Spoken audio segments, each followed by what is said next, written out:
Wewe unapata wapi? Sawa, najua sherehe.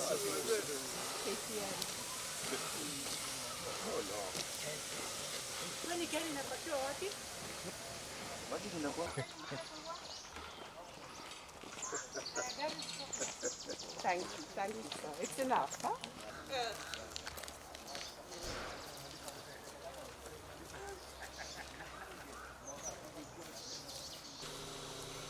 Winter. Amara. Winter.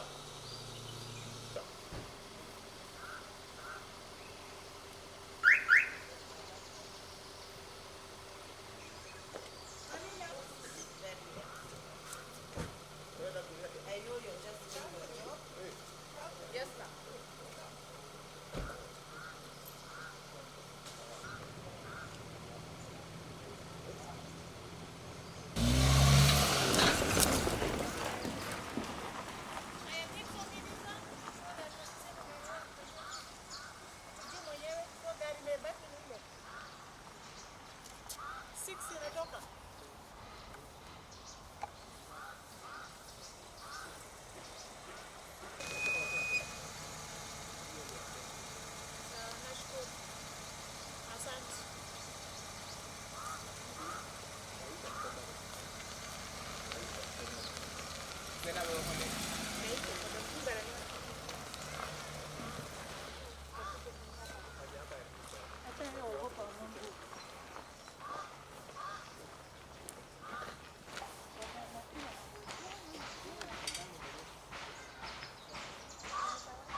We do not intend to grab any land. If we wanted to grab the land, we could have grabbed it a long time ago in the 70s.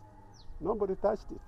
What has happened now in 2023 that we are being called thieves? What have we stolen? The land is there.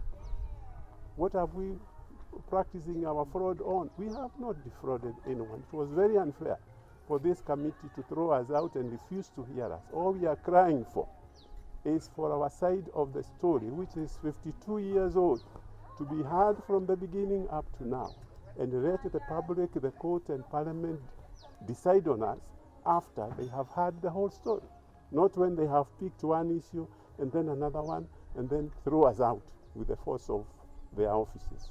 Political instigation. Well, all those people who were questioning us are politicians. They are saying we have stolen. We cannot see anything else than a political hand behind this, because if they were to follow the legal procedure, the situation would be very different. So they have to use the force of their political offices to harass us, to intimidate us, and to threaten us. It is unfortunate that the principal has been fined $500,000 shillings because he didn't bring documents which he was never asked to bring. And that money is supposed from his pocket. Where is the principal going to raise $500,000 shillings from? A simple teacher, head of a school, who has done nothing wrong, and he had brought all the documents to the committee, but they didn't want to have a look at them. It means they had a premeditated idea of what to do with us long before they came. Well, if the office is closed, we are going to follow legal channels to ensure it is opened. That office has our staff who have worked for us for many years. They are expecting, for example, to be paid their August salaries.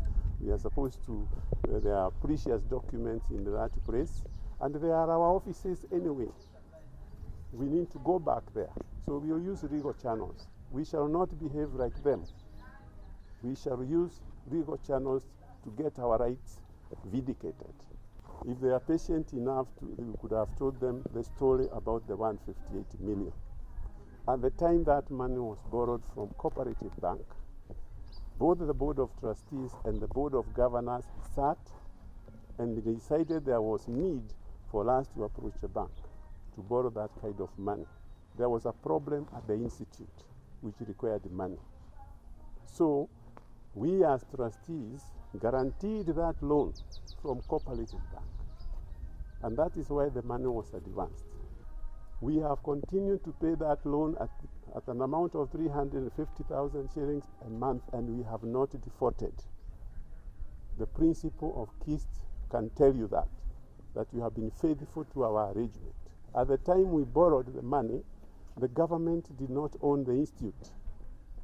It is us, the BOT, who formed that institute way back in 1971-72. We are the ones who were running it. We are the ones who hired the first board of governors. We are the ones who hired the first teachers. And we kept on paying them and servicing all the expenses of the institute as it grew from infancy and progressed up to where it has come. It is a matter of public knowledge is that we handed over the 70 acres of land for use by Kist, and the leasehold title of 99 years was handed over to the then minister, cabinet minister for lands, and it was in turn handed over to the minister in charge of finance, and the title deeds are held in the Ministry of Finance even now. There are 3 of them. One is held by the Institute on a leasehold title. The other 2 are freehold titles held in the name of the Board of Trustees.